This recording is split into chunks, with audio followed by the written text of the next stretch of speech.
हाँ जी, good morning, नमस्कार दोस्तों। कैसे हैं आप सब? उम्मीद है बहुत अच्छे होंगे, बहुत तंदुरुस्त होंगे, बहुत मस्त होंगे, बहुत ऊर्जावान होंगे। आप सभी का स्वागत है। नमस्कार, गुड मॉर्निंग। साक्षी शर्मा, तपेंद्र, जेठू, मिस पॉइम जी, नमस्कार सबको। नमस्कार, राधे राधे, कृष्णा कृष्णा, हरे हरे, मुरारी मुरारी। सबको नमस्कार जी, नमस्कार जी, नमस्कार जी, नमस्कार, सुप्रभातम सबको। हाँ जी, आ जाइए मेरे दोस्तों, आप सभी का हार्दिक स्वागत है आज की इस करंट अफेयर्स की क्लास में। राजस्थान करंट अफेयर्स की दृष्टि से आपकी यह रिवीजन की अंतिम क्लास होगी, क्योंकि राजस्थान का पूरा करंट अफेयर्स जो है वो आपको करवा दिया गया है। हालांकि जून के महीने की कुछ बातें शेष रहेगी, जो कि कोशिश करेंगे कि कल की क्लास में भी आपको करवाई जाए। तो आप सभी मित्रों का स्वागत करते हुए मैं आज की क्लास की शुरुआत करता हूं।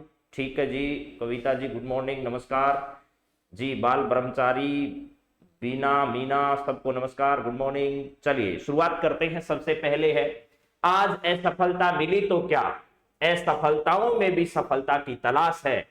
और रही बात आसमां से उड़ने की, तो एक पंछी भी उड़ान सीखता है गिर गिर कर। तो हम भी गिर गिर कर सीख जाएंगे, कौन सी बड़ी बात है। और जैसा कि हम लोग हमेशा से ही एक बात करते आए हैं, और उसी बात को मैं आज थोड़ा और दोहराना चाहूंगा, ताकि आप उस बात को भूल नहीं जाएं। क्या है बात, कि हमें हर वो आवाज दबानी है। क्या दबानी है? हर वो आवाज। क्या करनी है? आवाज को दबानी है। जिसने क्या कहा था? दबानी है।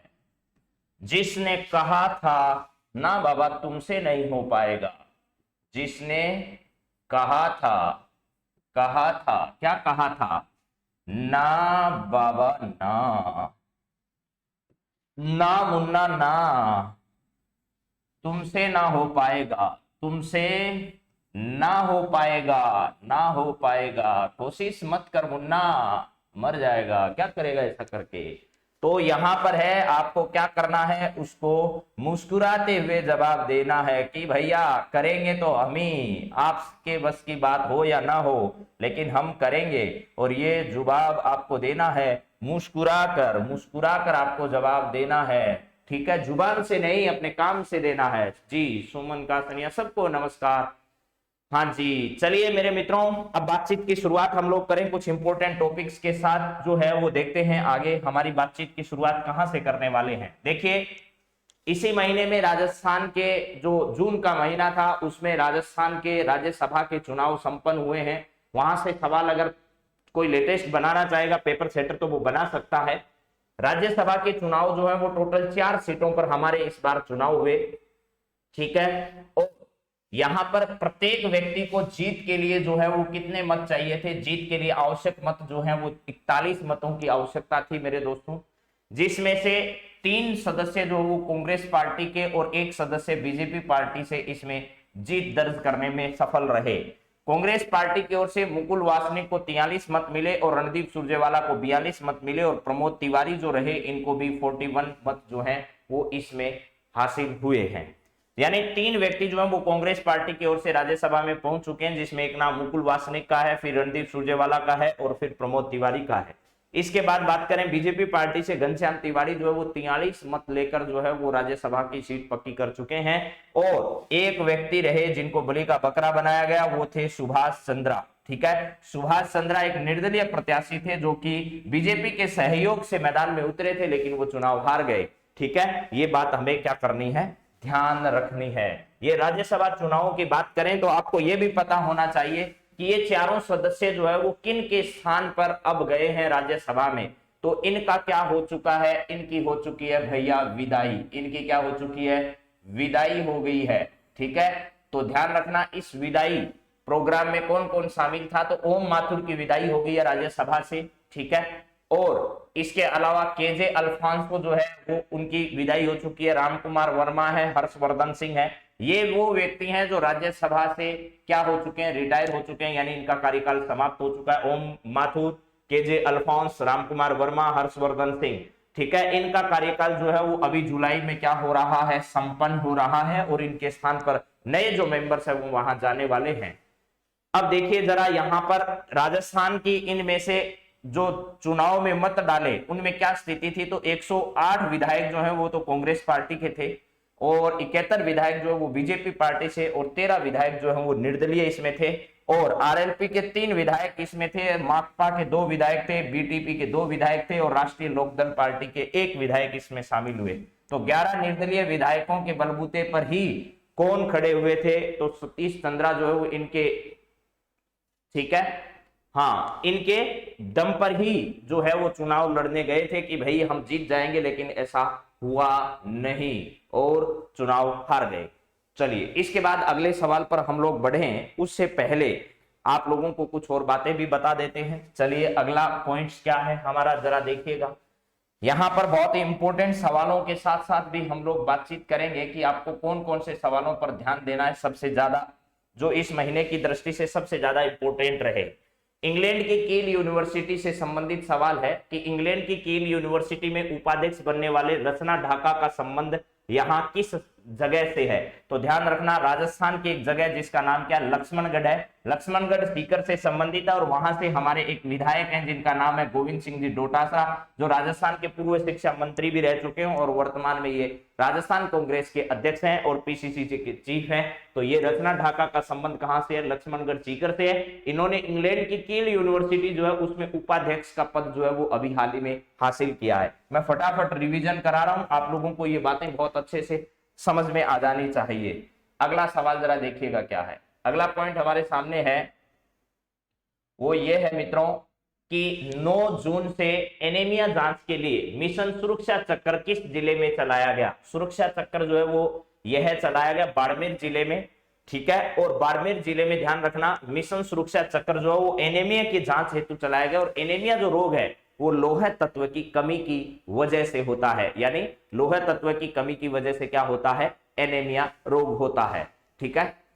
हाँ जी, चलिए नेक्स्ट जरा देखिएगा अगला पॉइंट्स क्या है हमारे सामने। आज की क्लास आपकी बहुत बेहतरीन होने वाली है, बहुत सारी चीजें ऐसी है जो परीक्षा की दृष्टि से इंपॉर्टेंट है, उन पर हम लोग बातचीत आज की क्लास में करने जा रहे हैं। चलिए इसके अलावा आपका करंट अफेयर्स जो है वो जून तक का कवर हो जाएगा, इसमें जून के कुछ दिन अंतिम दिनों का बचेगा, वो भी आपको कराएंगे। फ्रांस में पैराशूटिंग वर्ल्ड कप में 10 मीटर एयर राइफल SH1 में अवनी लेखरा ने कौन सा पदक अभी हाल ही में जीता है, तो ध्यान रखना अवनी लेखरा ने स्वर्ण पदक जीता है। और इसका आयोजन कहां पर किया गया, पेरिस जो कि फ्रांस की राजधानी है वहां पर इसका आयोजन किया गया। और इस जीत के साथ ही अवनी लेखरा ने जो है वो पेरिस ओलंपिक जो है उसका टिकट भी क्या कर लिया, पक्का कर लिया। राजस्थान में बेटी बचाओ बेटी पढ़ाओ जो अभियान है उसकी ब्रांड एम्बेसडर भी है अवनी लेखरा। और तो जयपुर से इनका संबंध है, टोक्यो ओलंपिक में 2 पदक जीत चुकी है। इसके अलावा राजस्थान सरकार ने इन्हें पद्म श्री अवार्ड जो है उससे भी क्या किया है, सम्मानित किया है। और इसके अलावा खेल रत्न जो पुरस्कार हैं, खेल रत्न पुरस्कार, उन खेल रत्न पुरस्कारों में भी इनको पुरस्कार जो है वो प्रदान किया गया। तो स्वर्ण पदक जरूर ध्यान रखना पेरिस वाले में, ये इंपॉर्टेंट सवाल है, ठीक है। हाँ ये हरा हरा है।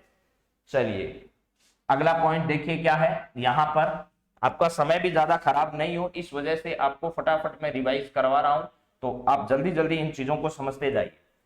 कजाकिस्तान के अलमाटी में बोलाट तुर्लीखानोव कप में स्वर्ण पदक जीतने वाली सरिता मोर का संबंध किस खेल से है, ध्यान रखना। ये अलमाटी कजाकिस्तान के अंदर अभी जो प्रतियोगिता हुई है वो पहलवानी की प्रतियोगिता है। किसकी, पहलवानी की, यानी कुश्ती की प्रतियोगिता। पहलवान या कह दीजिएगा कुश्ती, इसकी प्रतियोगिता जो है वो कहां पर आयोजित की गई, तो अलमाटी में इस प्रतियोगिता का आयोजन किया गया था, ठीक है।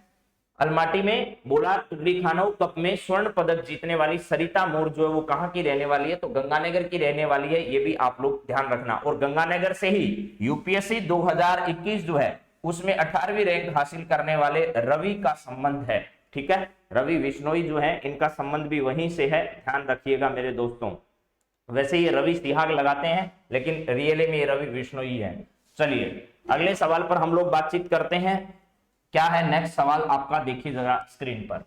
बुक माई चौपाटी, यहां है लिखा हुआ आपके सामने कि बुक माई चौपाटी मोबाइल ऐप का उद्घाटन हाल ही में किसके द्वारा किया गया, तो यह उद्घाटन जो है वो शांति धारीवाल जो है उनके द्वारा किया गया। बुक माई चौपाटी, राजस्थान आवासन मंडल जो है उसके अध्यक्ष भी हैं शांति धारीवाल। और राजस्थान आवासन मंडल द्वारा जयपुर के प्रताप नगर में एक कोचिंग हब भी बनाया जा रहा है और वहीं इस चौपाटी के बारे में कहा गया है कि शांति धारीवाल का संबंध तो कोटा से है, लेकिन इन्होंने बुक माई चौपाटी का 3 मई जो है उस 3 मई को उद्घाटन किया। और यहाँ पर जो है वो कलराज मिश्र हमारे राज्यपाल हैं, ये आप लोग जानते हैं क्या है, राज्यपाल है। इसके अलावा मेरे मित्रों गुलाब चंद कटारिया हमारे विपक्ष के नेता हैं और अशोक गहलोत जी सीएम है, ये सब बात आप लोग जानते हैं मेरे हिसाब से। चलिए अगले सवाल पर हम लोग बातचीत करते हैं। नेक्स्ट सवाल क्या है जरा देखिएगा। अगला सवाल है, हाल ही में 33वां वृक्ष बंधु पुरस्कार जो है वो किसे प्रदान किया गया? तो 33वां वृक्ष बंधु पुरस्कार जो है वो आफरी जोधपुर जो है उस संस्था को प्रदान किया गया है, आफरी जोधपुर को। अमृता देवी पुरस्कार जो है वो खेजड़ली की घटना के याद में प्रतिवर्ष दिया जाता है। खेजड़ली की घटना की याद में प्रतिवर्ष जो है वो वृक्ष मेला बढ़ता है। दुनिया का एकमात्र स्थान खेजड़ली है जहां पर वृक्ष मेले का क्या किया जाता है, आयोजन किया जाता है। ठीक है, यहाँ पर खेजड़ली में इनका स्मारक भी बना हुआ है और पर्यावरण के क्षेत्र में राजस्थान में दिया जाने वाला सबसे बड़ा पुरस्कार है अमृता देवी पुरस्कार। चलिए नेक्स्ट जरा देखिएगा। अगला सवाल है, अंडर 18 भारतीय वॉलीबॉल टीम की कप्तान बनने वाली कविता सुथार का संबंध राज्य के किस जिले से है, ये बताइए जरा। राजस्थान के किस जिले से भारतीय वॉलीबॉल टीम की कप्तान बनने वाली कविता सुथार का संबंध राजस्थान के किस जिले से है? तो आपको बताना है इनमें से कौन से जिले से है। तो कविता सुथार का संबंध जो है, सुधार नहीं है ये सुथार है, कविता सुथार का संबंध जो मेरे मित्रों राजस्थान के हनुमानगढ़ जिले से है। राजस्थान के हनुमानगढ़ जिले से है। हनुमानगढ़ में ही आपको पता है 2 प्रसिद्ध सभ्यताएं जहां से परीक्षाओं में सवाल आ रहा है, कालीबंगा पर तो हर परीक्षा में आ रहा है, कालीबंगा और पीलीबंगा जो स्थल है वो भी यही है। एक इसी सभ्यता से स्थित स्थान है बड़ोपल, क्या है, बड़ोपल जो स्थान है वो भी इसी सभ्यता से संबंधित है और ये भी हनुमानगढ़ जिले में ही है। इसके अलावा राष्ट्रीय टीम में कविता का क्या किया गया, चुनाव किया गया। अंडर 18 भारतीय वॉलीबॉल टीम है उसमें चुनी गई है। तो आपसे ये भी पूछा जा सकता है कि इनका संबंध कहां से है, तो हनुमानगढ़ से है और वॉलीबॉल खेल से है। अंडर 18 जो टीम है उसमें इनका चुनाव किया गया है। चलिए नेक्स्ट जरा देखिएगा अगला पॉइंट क्या है। अरे भाई ये क्या हो गया, 1 मिनट मेरे दोस्तों आप लोग रुकिएगा, वापस ले आते हैं। ठीक है, अभी आ जाइए भाई, वापस आ जाइए, हमारे बच्चे जो हैं वो इंतजार कर रहे हैं। चलिए ये आ गया है वापस सब कुछ, तो आप इसकी चिंता नहीं करें कि क्या हो गया कहाँ गया, सब आ गया है वापस। हाँ, तो हम लोग बातचीत कर रहे थे किसके संदर्भ में भैया, ये कर रहे थे हम लोग अंडर 90 के बारे में बातचीत कर रहे थे। इसके आगे की कहानी हमें वापस लानी होगी, तो 1 मिनट का आप लोग हमें समय दीजिएगा, अभी इसको वापस लाते हैं क्योंकि पूरा वापस आया नहीं है। हाँ आजा भैया आजा, कहाँ गए हो, ये आ गया, अभी आ जाएगा वापस। 1 मिनट का आप इंतजार करिए। सर चाय पी लो, खूब बनकर लाए हूँ। ठीक है अभी जी, बहुत बढ़िया, बहुत बहुत धन्यवाद आपको। हाँ जी मेरे मित्रों 1 सेकंड का आप इंतजार करिए, वापस आ जाता है, उसके बाद आगे की कहानी को हम शुरू करेंगे ठीक उसी प्रकार। तब तक आप लोग वीडियो मेंस के लिए आपके जो महत्वपूर्ण कुछ संस्थाएं हैं, राजीविका है, राजसिको है, रिको है, ये जो संस्थाएं हैं उनके बारे में भी आप लोगों को सबसे ज्यादा जो है वो जानकारी रखनी है मेरे मित्रों। तो इन बातों को भी आपको ध्यान रखना है। ये सब कुछ वापस आ गया है, कोई चिंता की बात है नहीं। चलिए देखिए, इसके बाद हम लोग बातचीत की शुरुआत इससे आगे की करते हैं। यहां पर आपका आ गया है, ये देखिएगा 8 नंबर सवाल पर हम लोग बातचीत कर रहे थे, वो वापस आपके सामने है, जरा इसका जवाब दीजिएगा। क्या है यहाँ की कहानी। राज स्किल 2022 प्रतियोगिता का आयोजन किस विभाग द्वारा किया गया है, बताइए। राज स्किल 2022 प्रतियोगिता का आयोजन किस विभाग द्वारा किया गया, तो कौशल नियोजन एवं उद्यमिता विभाग जो है उस विभाग के द्वारा राज स्किल 2022 जो है इस नाम से एक जो है वो प्रतियोगिता का यहाँ पर क्या किया गया था, आयोजन किया गया था। ठीक है, तो इसको थोड़ा आप लोग जरूर ध्यान रख लीजिएगा। चलिए इससे आगे बात करें तो राज स्किल 2022 प्रतियोगिता का आयोजन किस विभाग द्वारा, तो कौशल नियोजन एवं उद्यमिता विभाग जो है उसके द्वारा। शिक्षा विभाग के मंत्री बीडी कल्ला हैं और पर्यटन विभाग जो उसके मंत्री कौन है, विश्वेंद्र सिंह जी है। सर आज पीटीटी का एग्जाम है, वाह जी वाह, बहुत बड़ा एग्जाम है आज, तो सबको बधाई हो जो भी पीटीटी के एग्जाम में शामिल होने जा रहे हैं, उन सबको मेरी ओर से ढेर सारों शुभकामनाएं। खतरनाक पेपर देकर आए भैया आप, ठीक है। चलिए जी, हाँ वैसे इसमें भी आजकल प्रतियोगिता बहुत बढ़ गई है। अगला सवाल आपके सामने है, भारत सरकार के food safety and standard authority of India ने किस स्थान को क्लीन स्ट्रीट फूड हब का सर्टिफिकेट हाल ही में प्रदान किया गया है। तो अगली परीक्षाओं में ये सवाल जो है वो निश्चित तौर से छपने वाले हैं। भारत सरकार के food safety and standard authority of India को फसाई बोलते हैं हम, आई और फसाई ऐसे याद कर लीजिए।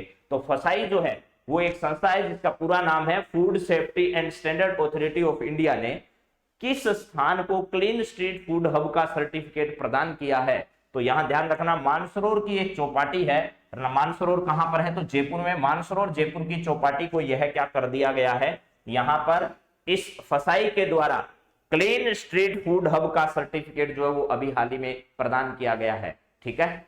देखिए विजन विशाद साहब, इसमें ज्यादा जरूरी नहीं कि जून का करंट अफेयर्स भी वीडियो में आए, लेकिन आ गया तो कहां जाओगे, ठीक है। पीछे का एग्जाम लेब असिस्टेंट का है, उसमें भी पूछ लिए गए हैं इस तरीके के कई सवाल, तो आपसे भी पूछा जा सकता है। यहां पर आपके सामने स्वास्थ्य एवं परिवार कल्याण मंत्री जो है वो कौन है, ठीक है। स्वास्थ्य एवं परिवार कल्याण मंत्रालय के मंत्री कौन है, जरा ये भी बताइएगा मुझे। और राजस्थान जो है इसको स्वास्थ्य एवं परिवार कल्याण मंत्रालय के द्वारा जो है वो स्वास्थ्य के क्षेत्र में कौन सा स्थान दिया गया है, 10वां स्थान दिया गया है। केंद्रीय स्वास्थ्य एवं परिवार कल्याण मंत्रालय के मंत्री जो है वो मनसुख मांडविया है। मनसुख क्या है, मनसुख मांडविया है, मांडविया। प्लस इसके बाद ध्यान रखना राजस्थान में इसके मंत्री जो है वो प्रसादी लाल जी मीणा है। प्रसादी लाल जो मीणा है, प्रसादी लाल मीणा, वो इस मंत्रालय के क्या है भैया, मंत्री हैं। चलिए जरा नेक्स्ट देखिएगा, अगला पॉइंट आपके सामने क्या है। यहां पर है आपका नेक्स्ट पॉइंट जो है वो ऐसा है कुछ कि राजस्थान उच्च न्यायालय के नवनियुक्त न्यायाधीश कौन है। मुख्य न्यायाधीश नहीं पूछा जा रहा है, नवनियुक्त न्यायाधीश आपसे पूछा जा रहा है। तो राजस्थान उच्च न्यायालय में अभी हाल ही में जो है 2 नए न्यायाधीश जो है उनको नियुक्त किया गया था राजस्थान में, ठीक है। उसमें से जरा सुनिएगा, कुलदीप माथुर जो है वो वकील कोटे से राजस्थान हाईकोर्ट पहुंचने वाले हैं, और न्यायिक अधिकारी से जो है वो राजस्थान उच्च न्यायालय में न्यायाधीश बनने वाले शुभा मेहता है। ये दोनों जो हैं कुलदीप माथुर और शुभा मेहता को राजस्थान हाईकोर्ट में न्यायाधीश बनाया गया, और MM श्रीवास्तव जो है वो कार्यवाहक मुख्य न्यायाधीश थे। अब इनके स्थान पर जो है वो पूर्णकालिक न्यायाधीश बन चुके हैं, कौन, SS शिंदे। आज की तारीख में वर्तमान जो है, इस वर्तमान में जो है वो राजस्थान हाईकोर्ट के, ठीक है, राजस्थान हाईकोर्ट जो है उसके मुख्य न्यायाधीश हैं, मुख्य न्यायाधीश हैं। राजस्थान हाईकोर्ट के मुख्य न्यायाधीश SS शिंदे है, और इनके आगे मैं लगा देता हूं पूर्व सबदब, ये पूर्व कार्यवाहक मुख्य न्यायाधीश रहे हैं राजस्थान के, ठीक है। तो इसमें नए किसको नियुक्त किया गया, A व B दोनों को नियुक्त किया। देखो राजस्थान विधानसभा में 50 जो है वो पद है न्यायाधीशों के, लेकिन आपको पता होना चाहिए अब जो है वो SS शिंदे के आने के बाद ये संख्या 27 से बढ़कर 28 हो गई है, यानी 28 व्यक्ति आज की तारीख में राजस्थान में हैं, ठीक है। चलिए अगली बातचीत करते हैं, अगला सवाल क्या है जरा देखिएगा भाई। नेक्स्ट है आपके सामने, गर्भवती महिलाओं के लिए स्वास्थ्य देखभाल हेतु आंचल कार्यक्रम किस राज्य में शुरू किया गया है।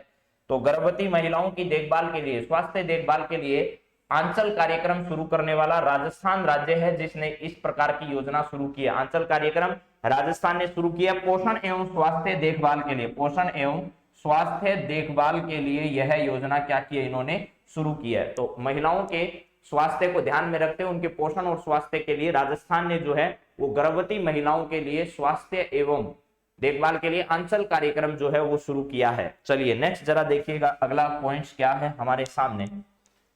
अडानी समूह द्वारा राज्य में सूखा बंदरगाह कहां बनाया जाएगा। राजस्थान में कई जगह सूखा बंदरगाह है, आपको पता होगा, ठीक है। जयपुर में भी है सूखा बंदरगाह, इसके अलावा बाड़मेर में भी है, इसके अलावा जोधपुर में भी है। कई जगह सूखा बंदरगाह जो वो बनाए गए हैं अलग अलग।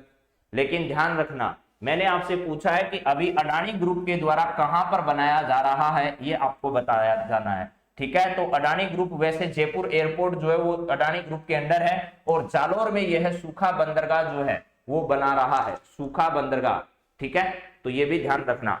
चलिए अगले सवाल पर बढ़े। अगला सवाल जरा देखिएगा क्या है, ठीक है। हाँ जी,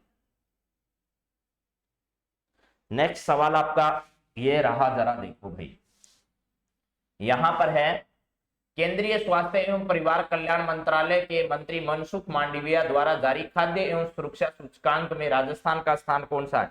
तो अभी बताया था आपको कि राजस्थान मनसुख मांडविया द्वारा जारी किए गए जो जारी खाद्य सुरक्षा सूचकांक जो है, इस खाद्य सुरक्षा सूचकांक में पूरे देश में राजस्थान का 10वां स्थान है। कौन सा स्थान है? 10वां स्थान है राजस्थान का खाद्य सुरक्षा के मामले में। और प्रथम स्थान किसका है? तो प्रथम स्थान तमिलनाडु का है। तमिलनाडु को इसमें प्रथम स्थान प्राप्त हुआ है, और राजस्थान को इसमें कौन सा स्थान प्राप्त हुआ है? तो राजस्थान को इसमें 10वां स्थान मिला है।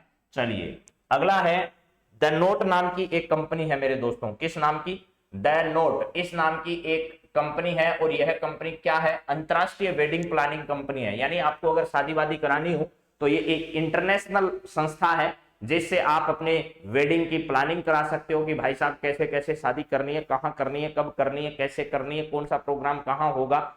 इस प्रकार की अगर प्लानिंग कराना चाहते हो तो आप एक कंपनी है जो कि अमेरिका की कंपनी है, अंतरराष्ट्रीय वेडिंग प्लानिंग कंपनी। विश्व के 11 स्थान जो है, इन 11 स्थानों का इसने चुनाव किया कि टॉप ऐसे 11 स्थान कौन से हैं जहां पर अगर किसी की वेडिंग कराई जाए तो बहुत खतरनाक साबित होती है, ठीक है, यानी दुनिया भर में उसकी चर्चा होती है। उन 11 स्थानों में से भारत का एकमात्र स्थान शामिल किया गया, भारत का एकमात्र स्थान शामिल किया गया, जो कि क्या है? उदयपुर है। ये अभी तो देखो इस द नोट के वजह से चर्चा में है, और अभी एक ऐसी घटना वहां पर कुछ असामाजिक तत्वों ने दी है, और यह जो है वो पूरे सांप्रदायिक सौहार्द जो हमारा जाना जाता है, ठीक है, हम जल जंगल जमीन से जुड़े हुए लोगों के लिए यह बड़ी दुखदायी घटना थी, जिसकी वजह से उदयपुर जो वो पूरे विश्व भर के मानस पटल पर अब उभर चुका है। तो अब इसकी छवि जो है वो दूसरे तरीके से खराब हुई है। तो ये भी हमें क्या करना है? ध्यान रखना है भैया। भारत एकमात्र स्थान शामिल किया गया, 11 स्थानों में से उदयपुर वो है। तो आप लोग अब यहां पर जाना चाहोगे या नहीं? चलिए अगला सवाल है, राजस्थान को एनीमिया मुक्त करने के लिए चिकित्सा एवं स्वास्थ्य विभाग द्वारा शक्ति दिवस कब मनाए जाने की घोषणा की गई है। राजस्थान में शक्ति दिवस कब मनाया जाएगा, इसके बारे में जरा बताइएगा कि भाई शक्ति दिवस हम इस दिन मनाएंगे।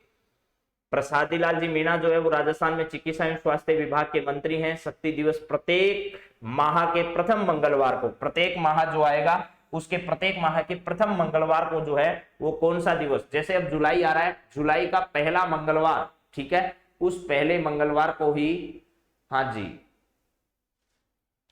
तो पहले मंगलवार को ही क्या किया जाएगा? यह शक्ति दिवस मनाया जाएगा। एनीमिया जो है वो लोह की कमी से होने वाला रोग है, और पूरे राजस्थान को एनीमिया से मुक्त कर दें, इसके लिए इस पहल की शुरुआत की जाएगी, ठीक है। चंदा सोनी जी कल की क्लास में करा देंगे पक्का, ठीक है। चलिए अगला सवाल जरा देखिए क्या है। राजस्व आबाद गांवों में सामुदायिक पुलिस व्यवस्था को मजबूत करने के लिए ग्राम रक्षक योजना शुरू करने वाला राज्य कौन सा है? तो राजस्थान में गांवों के सामुदायिक पुलिस व्यवस्था, यानी गांव वालों के साथ मिलकर पुलिस जैसी व्यवस्था देने के लिए ग्राम रक्षक योजना शुरू करने वाला जो राज्य है वो कौन सा है? राजस्थान है। राजस्थान ने ग्राम रक्षक योजना की शुरुआत की है, और इसमें ग्रामीण भागीदारी के साथ, ग्रामीण भागीदारी के साथ, भागीदारी के साथ सुरक्षा जो है, क्या करना है? सुरक्षा उसको मुहैया करवाना है, ठीक है। तो ग्रामीण लोगों के सहयोग से यहां पर आपको ध्यान रखना है, ऐसा किया गया है, ठीक है। हाँ चलिए जी नेक्स्ट जरा देखिएगा अगला क्या पॉइंट है हमारे सामने। बजट 2021-22 की बात करें अगर हम लोग, तो ध्यान रखना बजट 2021-22 में मुख्यमंत्री चिरंजीवी दुर्घटना बीमा योजना की शुरुआत जो 1 मई 2022 से की गई है, यह इंपोर्टेंट डाटा है। 1 मई 2022 से मुख्यमंत्री चिरंजीवी दुर्घटना बीमा योजना की शुरुआत कर दी है। इसमें व्यक्ति को अलग अलग तरीके की व्यवस्थाएं दी जाती है। अगर व्यक्ति की मृत्यु हो जाती है किसी सड़क दुर्घटना या दुर्घटना में, तो 5 लाख रुपए की सहायता उसे दी जाएगी। अगर उसके दोनों हाथ, कोई भी शरीर के दो अंग, ठीक है ना, दो हाथ हो, दो पैर हो, या कोई भी दो अंग हो, अगर वो क्षतिग्रस्त हो जाते हैं तो ध्यान रखना 3 लाख रुपए की सहायता सरकार देती है। परिवार के संदर्भ में जरूर ध्यान रखना कि इसमें एक पैर अगर, एक हाथ और एक आंख अगर, यानी शरीर का कोई एक अंग क्षतिग्रस्त हो जाता है, ठीक है, तो यह 1.5 लाख रुपए की आर्थिक सहायता दी जाती है। अगर आपने गहराई से इन कथनों को नहीं देखा है, तो अगर बहुत सारे कथन देकर वो सवाल पूछेगा तो आपका सवाल निश्चित तौर पर गलत होगा। अगला पॉइंट है राजस्थान निक्षय संबल योजना। राजस्थान में कौन सी योजना है? निक्षय संबल योजना। इसे 16 मई 2022 को क्या किया गया था? शुरू किया गया था टीबी रोगियों को संबल एवं सामाजिक सहयोग प्रदान करने के लिए। अब देखिए, निक्षय संबल योजना के बारे में बहुत ही शानदार कथन जो है वो पेपर वाला आपसे पूछ सकता है। पेपर वाला कहेगा निम्नलिखित कथनों में से राजस्थान निक्षय संबल योजना के संदर्भ में कौन सा कथन सत्य है? वो नीचे देगा। इस योजना की शुरुआत 16 मई 2022 को की गई। यह योजना टीबी रोगियों के संबल एवं सामाजिक सहयोग प्रदान करने के लिए शुरू की गई। या और भी 2-3 कमेंट वो दे सकता है आपको कि किसानों की जो है वो कृषि कार्यों में सहयोग करने के लिए शुरू की गई, या और कोई भी कथन वो ऐसे बना देगा जिसका इससे कोई संबंध नहीं है। लेकिन आपको ध्यान रखना है, टीबी रोगी जो है उनको संबल एवं सामाजिक सहयोग प्रदान करने के लिए जो है वो राजस्थान में एक योजना शुरू की गई जिसका नाम है राजस्थान निक्षय संबल योजना, जो कि वेरी वेरी इंपॉर्टेंट है। चलिए जी, अगला पॉइंट देखिएगा क्या है।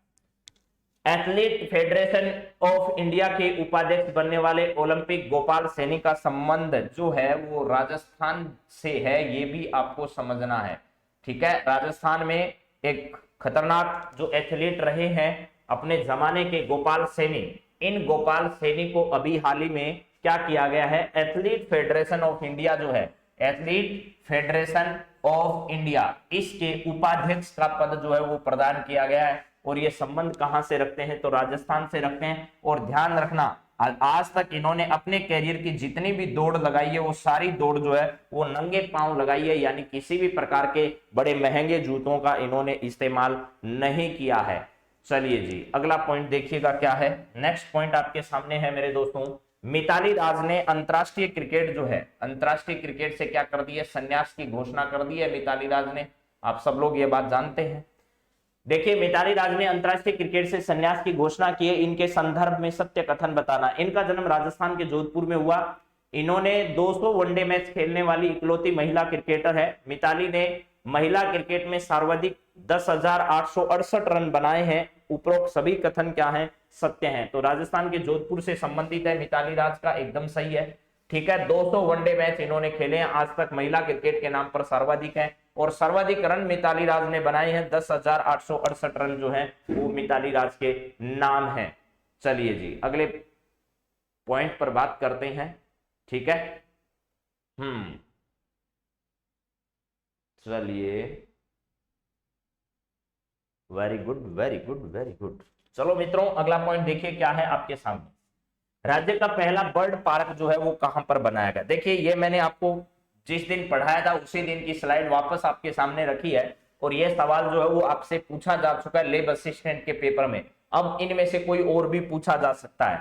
देखिए, राजस्थान का पहला बर्ड पार्क जो है, यानी पक्षी पार्क जो है वो राजस्थान का पहला कहां पर बनाया गया? तो गुलाब बाग उदयपुर में बनाया गया। उद्घाटन इसका किसने किया था? अशोक गहलोत जी ने किया था। और इस मंत्रालय के मंत्री यानी वन एवं पर्यावरण विभाग के जो मंत्री हैं वो कौन थे? हेमाराम जी चौधरी थे, वो भी इस कार्यक्रम में उपस्थित रहे थे।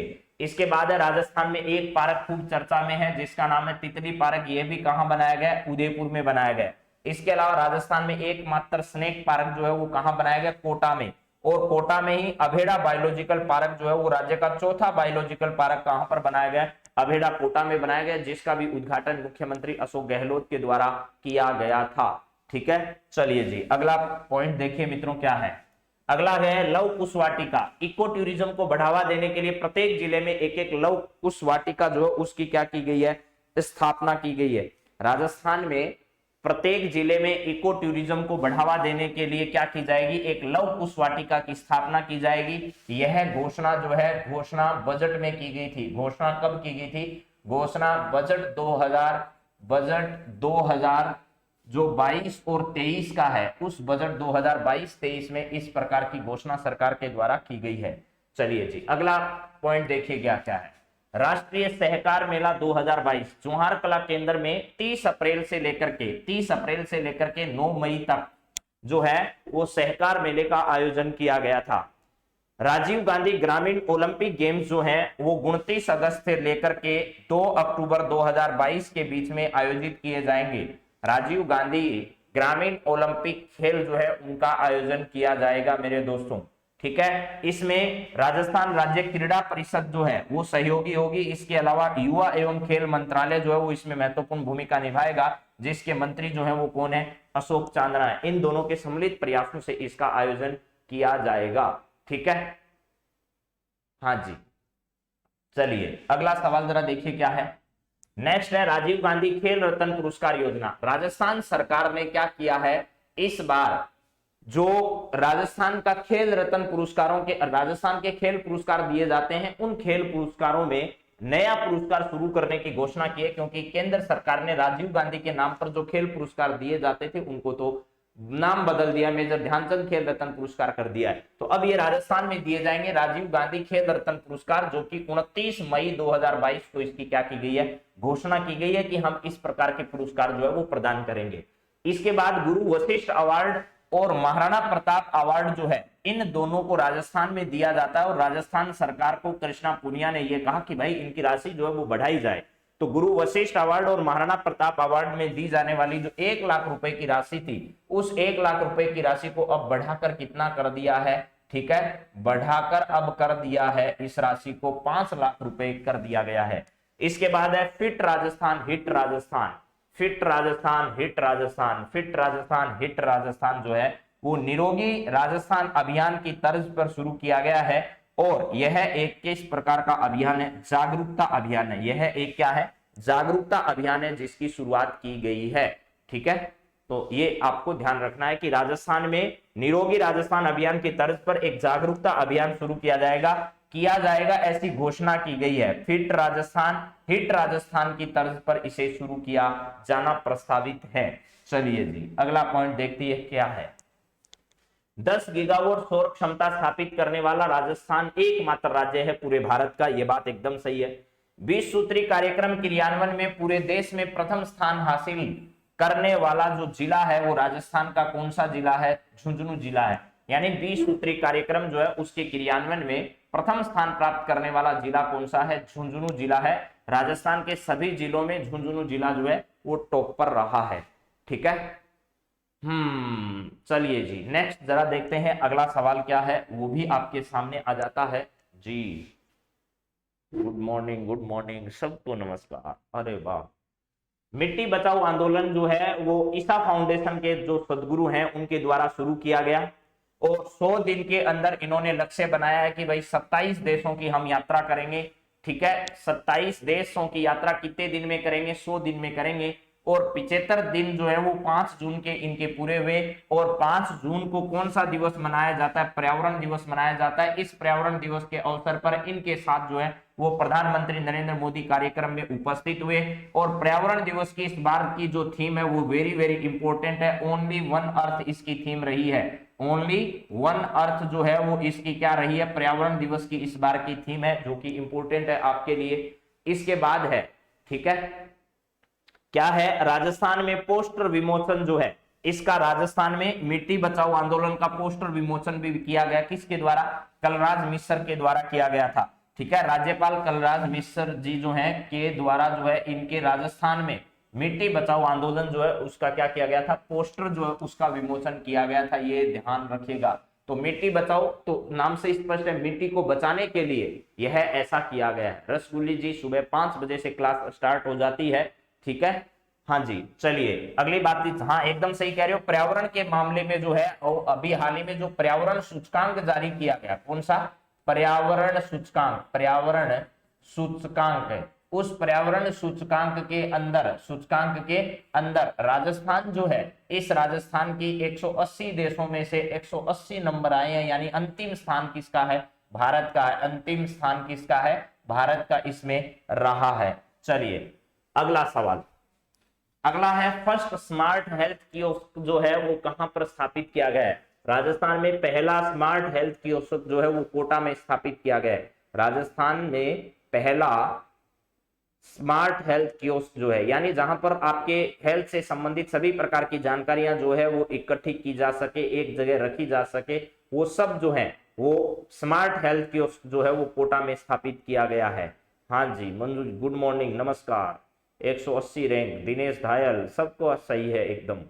चलिए एवी विश्नोई इंडिया के, चलिए यहाँ पर है कोटा जो शहर है, यहाँ पर क्या किया गया है, तो आपको ध्यान रखना है कोटा में फर्स्ट स्मार्ट हेल्थ कियोस्क की स्थापना की गई है। ई संजीवनी ओपीडी पोर्टल जो है वो किस से संबंधित है, ये ध्यान रखना। ई संजीवनी ओपीडी पोर्टल घर बैठे निशुल्क चिकित्सा परामर्श लेने हेतु शुरू किया गया एक पोर्टल है। यानी घर पे आपका सर दर्द होने लग गया है तो आप एक प्रसिद्ध डॉक्टर से जो है वो क्या कर सकते हो, सलाह मशवरा कर सकते हो कि भाई क्या चक्कर है, क्या चल रहा है, क्यों हो रहा है ऐसा। तो घर बैठे निशुल्क चिकित्सकीय परामर्श के लिए क्या शुरू किया गया है, तो ई संजीवनी ओपीडी पोर्टल जो है वो शुरू किया गया। आपसे पूछा जा सकता है इसके संदर्भ में, अच्छा सवाल यहां से बनने की संभावना है, और पहले भी पूछा जा चुका है ई संजीवनी ओपीडी पोर्टल। इसके बाद है रजत चौहान जो कि तीरंदाजी से संबंधित है। दक्षिणी कोरिया में आयोजित अभी हाल ही में एक प्रतियोगिता में जो है ये स्वर्ण पदक जो है वो जीत चुके हैं रजत चौहान।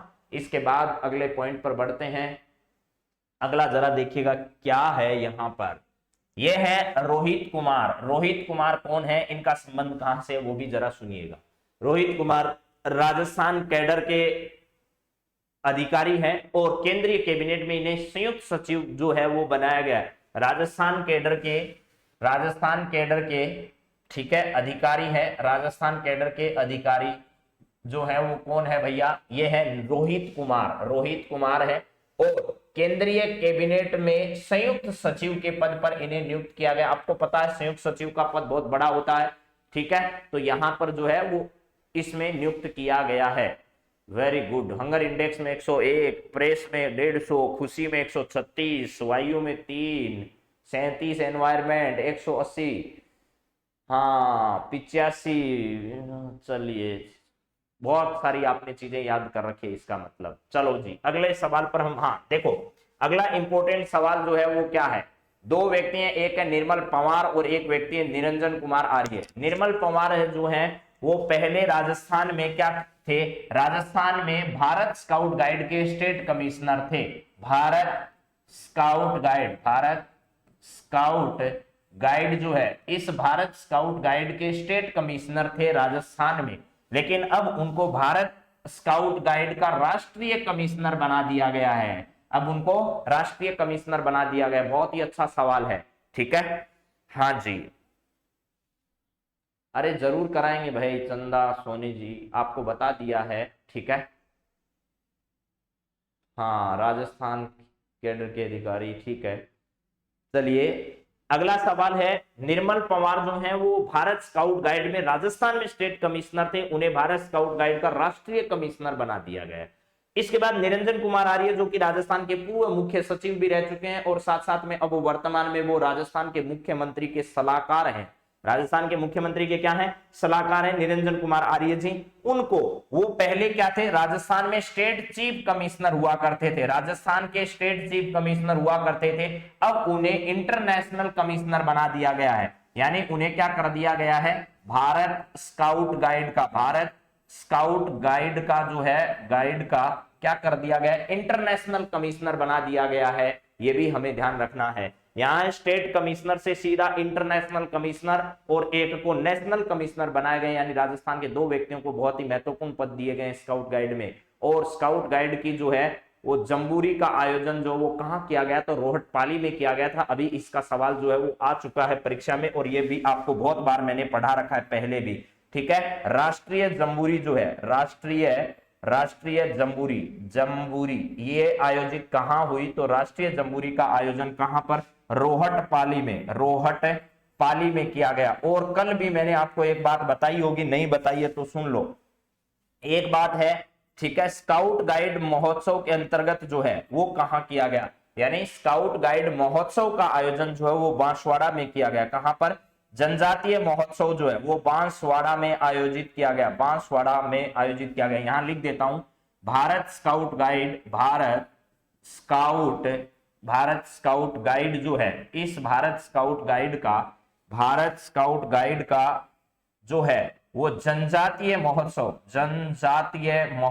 जो है, जनजातीय महोत्सव, ये कहां पर आयोजित किया गया? तो इसका आयोजन जो है वो बांसवाड़ा में किया गया था, राजस्थान में। ये पूरी बात आपके सामने मैंने रख दी है। भारत स्काउट गाइड द्वारा जनजातीय महोत्सव का आयोजन कहां किया गया? तो बांसवाड़ा में। और राष्ट्रीय जम्बूरी का आयोजन रोहट पाली में किया गया। और बाकी सारी जानकारियां ऊपर लिखी हुई है, सब आप लोग जानते हैं। चलो जी चलो, अगला सवाल देखो क्या है। हाँ जी, चलिए, यूपीएससी में राजस्थान के कौन कौन से व्यक्ति रहे जो यूपीएससी की परीक्षा 2021 की जो थी उसमें उन्होंने टॉप स्थान जो है वो हासिल किए थे, उनके नाम जरा सुन लीजिएगा। प्रीतम कुमार जो है वो नीमका थाना सीकर से संबंध रखने वाले हैं और अंग्रेजी माध्यम में इन्होंने पूरे इंडिया में 9वीं रैंक जो है वो हासिल की। रवि सिवाग का संबंध श्री गंगानगर जिले से है और उन्होंने जो है वो हिंदी, इन्होंने इंग्लिश माध्यम में और इन्होंने हिंदी माध्यम में 18वीं रैंक हासिल की। सुनील धनवंता जो है वो राजस्थान के जयपुर जिले से संबंधित है और 22वीं रैंक इन्होंने हासिल की। तो आपसे परीक्षा में ऐसे सवाल भी पूछे जा सकते हैं मेरे मित्रों, आप जरूर ध्यान रखिएगा इन सभी सवालों को, क्योंकि ये परीक्षा की दृष्टि से इंपोर्टेंट सवालों में आते हैं। अगला पॉइंट देखिएगा क्या है। अगला है ग्रीष्मकालीन deaf Olympics. Very very important है, डेफ ओलंपिक से सवाल मुझे लगता है आएगा आपकी परीक्षा में। ये डेफ ओलंपिक जो है ये इंपोर्टेंट है। इनका आयोजन कहां किया गया? तो ब्राजील में किया गया। और ब्राजील कहां है? तो आप सब लोग जानते हैं दक्षिणी अमेरिका जो है, दक्षिणी अमेरिका का सबसे बड़ा जो देश है उसका नाम क्या है? ब्राजील है। 1 से 15 मई के बीच में इसका आयोजन ब्राजील में किया गया। राजस्थान के 7 खिलाड़ी ऐसे हैं जिन्होंने इस प्रतियोगिता में क्या किया था? भाग लिया था। राजस्थान के 7 खिलाड़ी ऐसे हैं जिन्होंने इस डेफ ओलंपिक प्रतियोगिता में भाग लिया। और अब इसके बाद इन 7 में से जीत कितने पाए उन पर बातचीत करते हैं, यानी विजेता जो खिलाड़ी है वो कौन कौन से रहे थे। तो अभिनव, ये रट्टा मार लेना भाई, इसको मैं 5 स्टार बना रहा हूं और मुझे लगता है पक्का सवाल यहां से पूछे जाने की उम्मीद है। अभिनव शर्मा राजस्थान के जयपुर से संबंधित रखते हैं और खेल जरूर याद रखना, ये बैडमिंटन से संबंधित है। किसे? अभिनव शर्मा बैडमिंटन से संबंधित है और राजस्थान के जयपुर के रहने वाले हैं। इन्होंने इसमें 3 पदक पर कब्जा किया, जिसमें से 1 पदक जो है वो ध्यान रखना मेरे दोस्तों, ठीक है। हाँ, 1 पदक ध्यान रखना, इन्होंने क्या किया है? अपनी व्यक्तिगत स्पर्धा जो है उसमें हासिल किया है, बल्कि 2 पदक इन्होंने क्या किया? टीम स्पर्धा में हासिल किए हैं। तो 2 गोल्ड जो जीते इन्होंने, यानी 2 गोल्ड मेडल जीते और 1 इन्होंने ब्रॉन्ज मेडल इसमें जीता है, ठीक है। तो ध्यान रखना, 2 गोल्ड मेडल जो जीते वो दोनों टीम स्पर्धा में जीते थे, लेकिन 1 ब्रॉन्ज मेडल जो जीता इन्होंने वो व्यक्तिगत स्पर्धा जो है, क्या है? व्यक्तिगत स्पर्धा, यानी सिंगल इवेंट जो होता है उसमें इन्होंने 1 ब्रॉन्ज मेडल जीता और 2 जो है वो इन्होंने टीम स्पर्धा में, यानी राजस्थान कुल कितने पदक इसमें जीतने में सफल हुआ? तो राजस्थान इसमें 5 पदक जो है वो राजस्थान ने जीते, 5 पदक राजस्थान एक तरीके से जीते इसमें, ठीक है। चलो जी, हाँ, ये सभी डेफ हैं, ठीक है। डेफ का मतलब है ये बहरे गूंगे जिस भी कह सकते हैं, यानी किसी न किसी तरीके से विकृत हैं। चलिए, इसके बाद है गोरांशी शर्मा। गोरांशी शर्मा रामगंज मंडी कोटा से संबंधित है और इसने भी स्वर्ण पदक जो है वो हासिल किया था और इसका जोरदार स्वागत हुआ था कहां पर? कोटा में। तो इनका भी संबंध किस खेल से है? तो बैडमिंटन से संबंधित है मेरे दोस्तों। किससे? बैडमिंटन से संबंधित है। इसके बाद है वेदिका। वेदिका कहां की रहने वाली है? बीकानेर की रहने वाली है और शूटिंग से संबंधित है, ठीक है। वेदिका किससे संबंधित है? शूटिंग से। इन्होंने कांस्य पदक इसमें क्या किया था? हासिल किया था। तो मैं दोबारा इनको एक बार याद करा रहा हूं, आपको दोबारा सुन लीजिएगा। अभिनव शर्मा जयपुर के रहने वाले, बैडमिंटन से संबंधित है, 3 जो मेडल है इन्होंने जीते, 2 गोल्ड और 1 ब्रॉन्ज, याद रह जाएगा। बैडमिंटन जरूर याद रखना, जयपुर जरूर याद रखना, अभिनव शर्मा जरूर याद रखना। इसके बाद है गोरांशी शर्मा रामगंज मंडी कोटा की रहने वाली है, बैडमिंटन से संबंधित है, स्वर्ण पदक इन्होंने जीता था, रामगंज मंडी कोटा से इनका संबंध रहा है। इसके अलावा वेदिका जरूर ध्यान रखना, वेदिका सीधी शूट करती है तो शूटिंग से संबंधित है और इन्होंने कांस्य पदक जीता और बीकानेर से इनका क्या है? संबंध है। वेरी वेरी इंपोर्टेंट बता रहा हूं, इसका मतलब रट्टा मार लेना इन चीजों को भैया। चलिए, अगला सवाल देखिए, राज ओलिव सेंटर स्टोर कहां पर है? राज ओलिव जो सेंटर है उसका अभी अभी उद्घाटन किया गया था, ठीक है। राज ओलिव स्टोर या सेंटर जो है कृषि अनुसंधान केंद्र जो दुर्गापुरा जयपुर में है, वहां पर इसका उद्घाटन किया गया। दुर्गापुरा जयपुर में हमारा जो कृषि अनुसंधान केंद्र है वहां पर इसका उद्घाटन किया गया। किसने किया उद्घाटन? जो कृषि मंत्री लालचंद जी कटारिया है, इनके द्वारा इसका उद्घाटन किया गया था, ठीक है, अच्छा इतना जल्दी बाय बाय सर, कैसे? चलिए, इसके बाद है गांधीनगर रेलवे स्टेशन जो है वो 100% सौर ऊर्जा से संचालित होने वाला राजस्थान का एकमात्र रेलवे स्टेशन कौन सा है? ठीक है, एकमात्र ऐसा एक कौन सा रेलवे स्टेशन है जो गांधीनगर का रेलवे स्टेशन है वो 100% सौर ऊर्जा से संचालित है। पिछले दिनों आपको पता होगा कि भाई बार बार जो है वो लाइट जाती थी तो बहुत परेशानी आती थी रेलवे स्टेशन वालों। इन्होंने कहा भाई हम आप पर डिपेंड नहीं है, लाइट दो नहीं दो कोई फर्क नहीं पड़ता, हम अपना जो है 100% जो है वो किस पर, सौर ऊर्जा पर संचालित करने वाले हैं। ठीक है, हाँ जी, नाइस एक्सप्लेनेशन, बहुत बहुत धन्यवाद।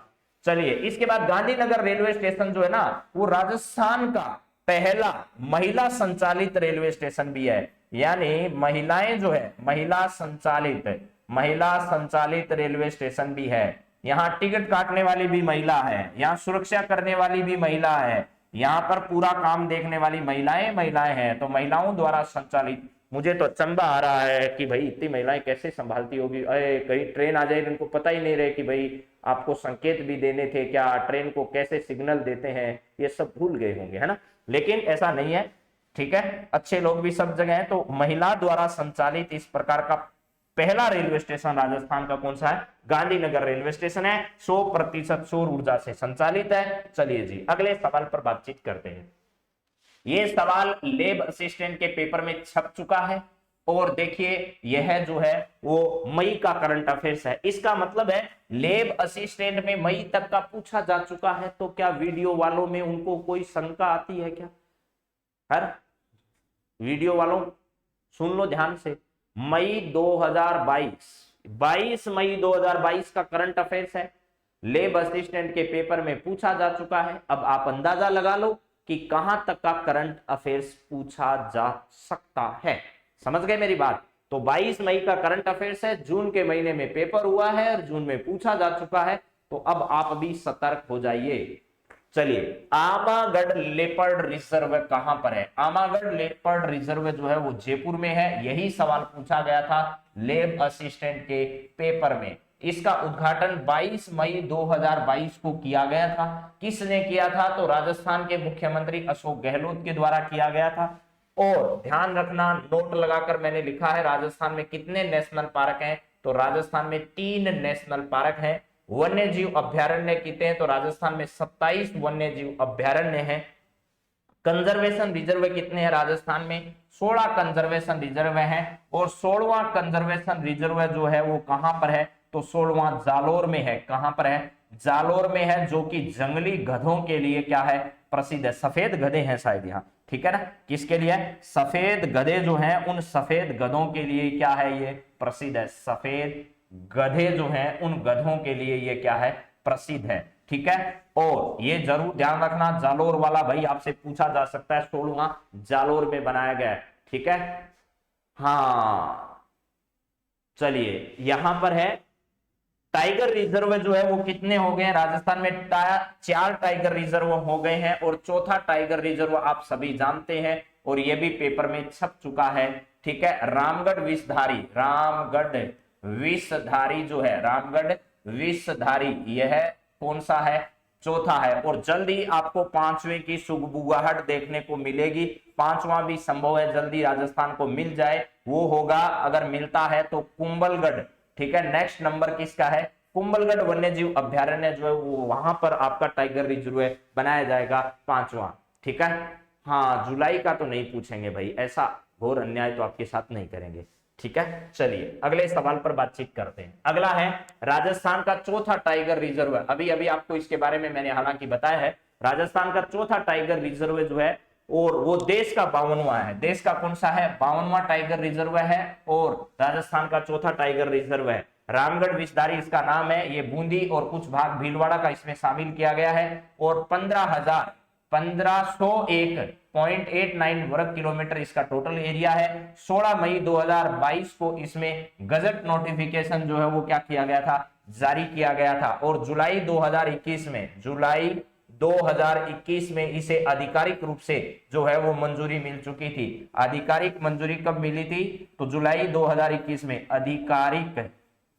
आधिकारिक मंजूरी जो है वो कब मिली? तो ये मिली थी जुलाई 2021 में। गजट नोटिफिकेशन इसका 16 मई 2022 को जारी किया गया। ठीक है। हाँ हाँ, झालाना लेपर्ड है ना, झालाना में भी लेपर्ड सफारी पार्क है, यानी वहां पर भाई लेपर्ड सफारी शुरू की गई है झालाना में भी। वो झालाना वाला पहले से भी है। ठीक है। आमागढ़ बाद में उद्घाटित किया गया है और झालाना वाला तो पहले से ही था। चलिए, इसके बाद है राजस्थान में पहला रणथंभौर टाइगर रिजर्व है, उसके बाद सरिस्का टाइगर रिजर्व है, उसके बाद मुकुंदरा हिल्स है और अब हो चुका है रामगढ़ बिस्दारी। चलिए अगले सवाल पर बातचीत करते हैं। अगला है, ये रहा रणथार, जो है आपका 16वां कंजर्वेशन रिजर्व है। ये क्या है? राजस्थान का 16वां कंजर्वेशन, राजस्थान का 16वां कंजर्वेशन रिजर्व जो है, 16वां कंजर्वेशन रिजर्व कौन सा है? ये मुझे लगता है कि ये आएगा पेपर में, मुझे लगता है इसका मतलब आएगा तो आ सकता है भाई, पूरा संभावना है। 16वां कंजर्वेशन रिजर्व जो है वो राजस्थान का कौन सा है? तो ये ध्यान रखना है, रणखार जगह है। कहां पर है ये? जालोर में है। तो जालोर ज्यादा याद करो, रणखार पूछने की कम संभावना है और जालोर पूछने की 100% संभावना है।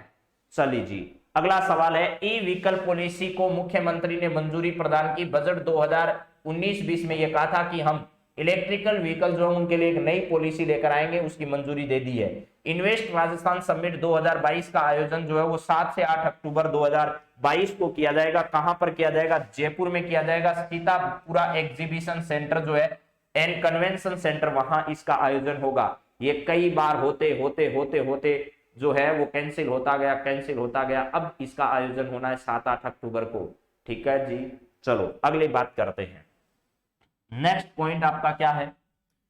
मामे खान प्रसिद्ध व्यक्ति रहे हैं, राजस्थान के लोक कलाकारों में इनका नाम आया है। मामे खान जो है वो कान फिल्म फेस्टिवल, ये कान फिल्म फेस्टिवल कहां आयोजित हुआ? तो फ्रांस में आयोजित हुआ भैया। कहां पर? फ्रांस में आयोजित हुआ। और भारतीय दल जो है इसमें रेड कारपेट पर नेतृत्व करने वाले प्रथम लोक कलाकार कौन बने? मामे खान बने, जिनका संबंध कहां से है? राजस्थान से है। राजस्थान के लोक कलाकार हैं मामे खान। और आपको पता होना चाहिए कि कान फिल्म फेस्टिवल में जो हमारी रेड कारपेट पर भारतीय दल का नेतृत्व जो है वो किसके द्वारा किया गया था? तो यहां पर ये ध्यान रखना है कि इनके द्वारा किया गया था। इसके बाद है रूमा देवी, मतलब ऐसे मान लो भैया ब्रांड एम्बेसडर। इनका एक ही लक्ष्य है कि गांव की हर महिला जो है वो पैसे कमाने वाली होनी चाहिए, यानी वो खुद इंडिपेंडेंट होनी चाहिए, अपना खुद का व्यवसाय चलाने वाली होनी चाहिए। इस प्रकार की इनकी सोच है कि राजस्थान में इस प्रकार का तहलका जो है वो इनका बना रहे। तो राजस्थान के कहां से संबंधित है? तो राजस्थान में बाड़मेर से संबंधित है, बाड़मेर से संबंधित है। 2018 जो है 2018 का नारी शक्ति पुरस्कार इनको मिल चुका है। नारी की शक्ति जो है, इस नारी शक्ति पुरस्कार से इनको सम्मानित किया जा चुका है। नारी शक्ति पुरस्कार 2018 मिल चुका है और 2021 का नारी शक्ति पुरस्कार जो है वो बतुल बेगम को दिया गया है। मारवाड़ रत्न पुरस्कार, जोधपुर का जो स्थापना दिवस मनाया गया था अभी हाल ही में, इतना सवाल आया था कि अभी लेब में कि जोधपुर का कौन सा स्थापना दिवस जो है वो अभी हाल ही में मेहरानगढ़ में मनाया गया था। तो इस अवसर पर जो है वो इनको मारवाड़ रत्न पुरस्कार से सम्मानित किया गया। मारवाड़ रत्न पुरस्कार से क्या किया गया था? इनको सम्मानित किया गया था, सम्मानित किया गया था, सम्मानित किया गया था। ठीक है, मारवाड़ रत्न पुरस्कार से। बाड़मेर से इनका क्या है संबंध है? आरएएस परीक्षा 2021 में रूमा देवी पर बहुत ही खतरनाक सवाल पूछा। ठीक है, राजीविका जो है इसकी ब्रांड एम्बेसडर है कौन? ये भाई साहब आपकी रूमा देवी जी। ठीक है, चलिए अगले सवाल पर बात करते हैं। बतुल बेगम 2021 का नारी शक्ति पुरस्कार जीत चुकी है। नेक्स्ट पॉइंट और देखिए क्या है, धरती पुत्र भैरू सिंह शेखावत, धरती पुत्र भैरू सिंह शेखावत जो है इनके बारे में आपसे सवाल पूछा गया है। ठीक है जी, बताओ जी क्या है? तो ध्यान रखना है मेरे मित्रों, आपको क्या ध्यान रखना है वो आपके सामने है। वो ध्यान ये रखना है कि धरती पुत्र भैरू सिंह शेखावत नाम की एक पुस्तक है जो किसके द्वारा लिखी गई है? बहादुर सिंह राठौड़ के द्वारा लिखी गई है। और भैरू सिंह शेखावत जो है वो राजस्थान के, ठीक है, पूर्व सीएम भी रहे हैं, राजस्थान के पूर्व सीएम रहे हैं। इसके अलावा उपराष्ट्रपति का पद भी इन्होंने क्या किया हुआ है? संभाला हुआ है। ठीक है। तो इनके ऊपर एक पुस्तक लिखी गई है जो कि बहादुर सिंह राठौड़ के द्वारा लिखी गई है, और इसका उद्घाटन पिछले दिनों जो है वो राजस्थान की पूर्व मुख्यमंत्री वसुंधरा राजे सिंधिया के द्वारा किया गया था, ठीक है। हाँ, चलिए अगला सवाल हम लोग देखते हैं। अब मैं आपको एक बहुत ही बेहतरीन और शानदार वाली जानकारी देने जा रहा हूं। वीडियो के एग्जाम में एक टॉपिक दिया हुआ है राजस्थान की वित्तीय संस्थाएं। क्या टॉपिक दिया है? राजस्थान की वित्तीय संस्थाएं। लेकिन मेरे दोस्तों आज का समय जो वो 6 बजने से ऊपर चला गया है, तो फिर भी मैं करा देता हूं चलो, क्योंकि बार बार में फिर होगा नहीं।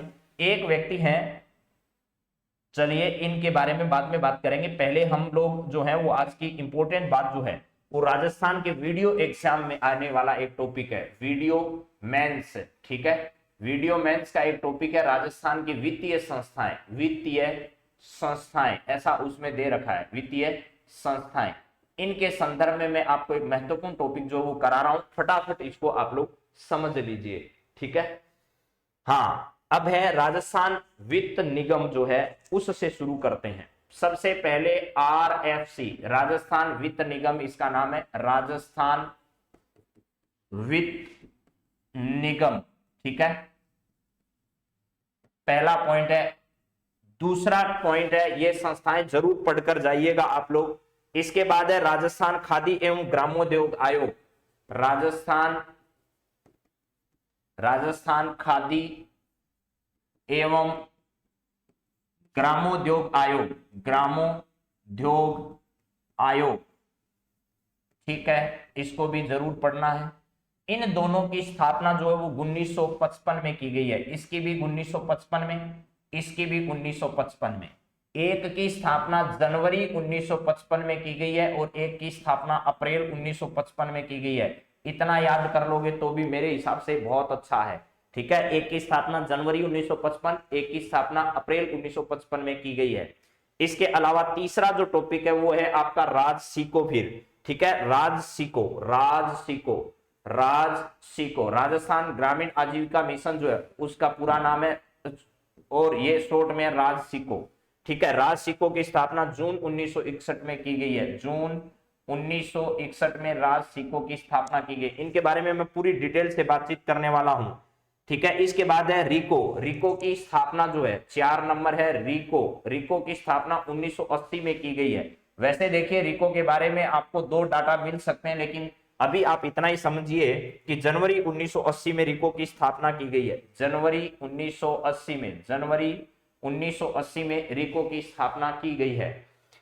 इसके बाद अगला है हथकरघा विकास निगम, राजस्थान हथकरघा विकास निगम, राजस्थान हथकरघा विकास निगम, इसकी स्थापना कब की गई? निगम की स्थापना कब की गई?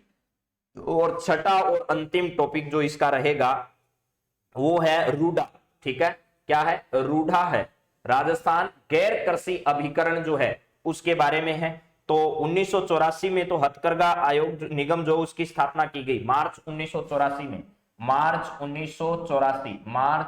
1984 में। और रूडा की स्थापना यानी राजस्थान गैर कृषि अभिकरण जो संस्था है उसकी स्थापना नवंबर 1995 में की गई, नवंबर 1995 में। इसको तो मार लेना रट्टा भैया इतनी चीजों को। ये जो डेट मैंने लिखी है ये परीक्षा की दृष्टि से बहुत इंपॉर्टेंट है, और आपको पता होगा कि जैसा आपका RSSMB बोर्ड है उस बोर्ड को इन डेट से बहुत प्रेम है भैया, बहुत लगाव है।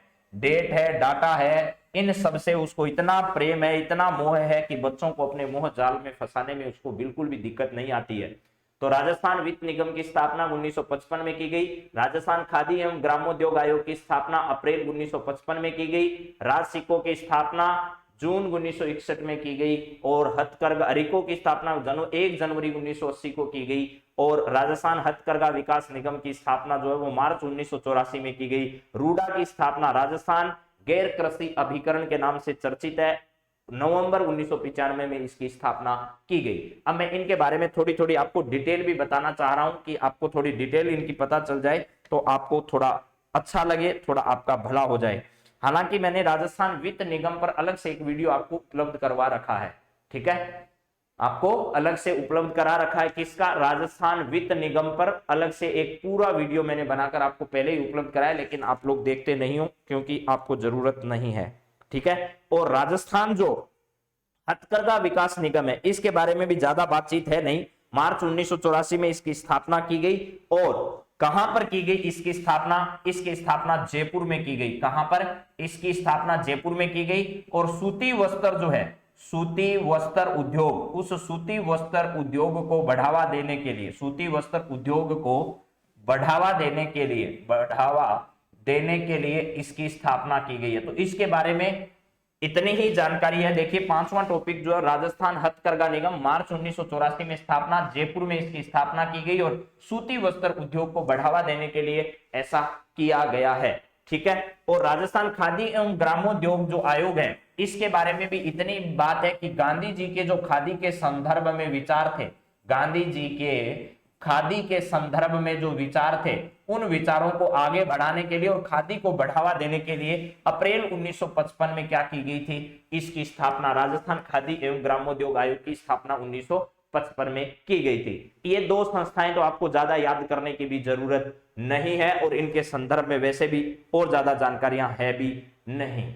इसके बाद में रूडा की अगर मैं बात करूं तो गैर कृषि आधारित जो है ग्रामीण गैर कृषि विकास अभिकरण है और जयपुर में इसकी स्थापना की गई है और इसके द्वारा क्लस्टर योजना जो है वो भी शुरू की गई है। किसके द्वारा? रूडा के द्वारा एक क्लस्टर योजना जो है क्या शुरू की गई है? एक क्लस्टर योजना जो है उसका संबंध किस से है? रूडा से संबंधित है, जिसके अंदर जैसे कोटा डोरिया साड़ी है, ये सब है, इनको जीआई टैग प्रदान करवाने का काम भी किसके द्वारा किया जाता है?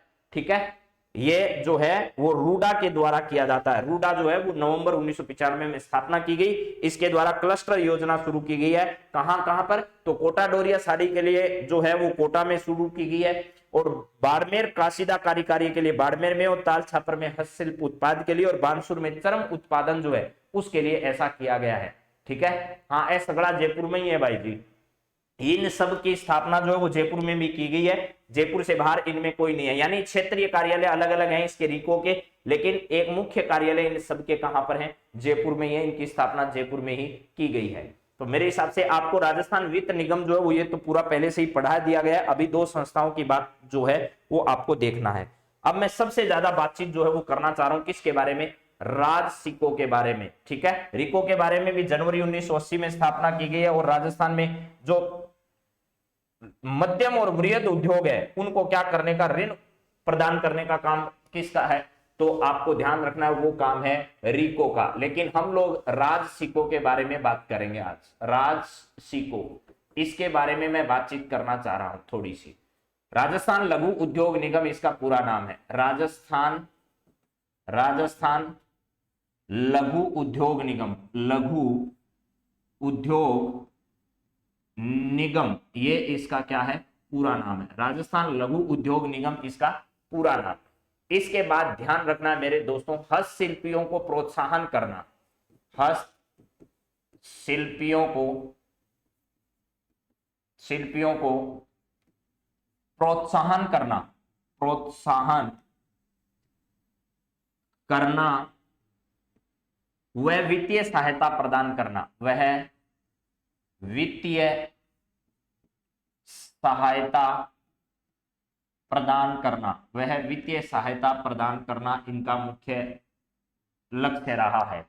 इसके अलावा इसकी स्थापना भारतीय कंपनी अधिनियम 1956, भारतीय कंपनी अधिनियम, कंपनी एक्ट जो है 1956 का, उसके तहत इसकी स्थापना जो है वो कब की गई थी? तो 3 जून 1961 को इसकी स्थापना की गई। 3 जून 1961 को इसकी स्थापना की गई थी। 3 जून 1961 की स्थापना कहां पर की गई?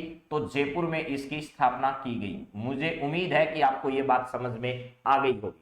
इसके अलावा राज सिको के द्वारा मेरे दोस्तों गुरु शिष्य परंपरा योजना की भी क्या की गई है? शुरुआत की गई है। इसके द्वारा किसकी शुरुआत की गई है? गुरु शिष्य परंपरा योजना, गुरु शिष्य परंपरा योजना की भी क्या की गई है? शुरुआत की गई। तो आपसे पूछा जा सकता है पेपर में कि गुरु शिष्य परंपरा योजना का संबंध किससे है? तो आपको जवाब देना है इसका संबंध जो है वो राज सिको से है। जैसे फड़ चित्रकारी है, इस प्रकार की कई जो चीजें हैं वो यहाँ पर इनके द्वारा क्या की जाती है, तैयार की जाती है। तो चलिए इसके बाद आप लोगों से आगे बात करते हैं। अगला पॉइंट हमारा जो है वो राज सिक्कों के संदर्भ में क्या है, और राज सिक्कों की ब्रांड एम्बेसडर आपको मैंने बताई दिया है। ब्रांड एम्बेसडर जो है, ब्रांड एम्बेसडर ये कौन है, ठीक है, राजीविका की ब्रांड एम्बेसडर है, राज सिक्कों की नहीं है। चलिए अब बात करते हैं अगले पॉइंट पर, ठीक है।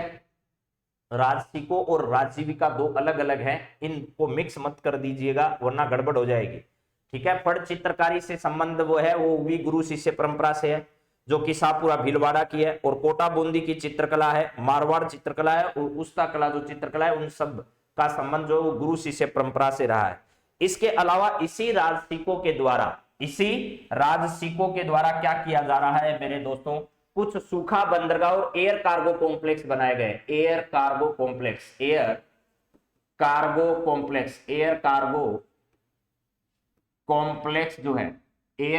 कॉम्प्लेक्स जो है उसकी स्थापना की गई है। इन्हीं के द्वारा जो है, यानी राजस्थान लघु उद्योग निगम जो है, इसी के द्वारा एयर कार्गो कॉम्प्लेक्स की व्यवस्था कहां पर शुरू की गई है, तो राजस्थान के सांगानेर में इसकी शुरुआत की गई है।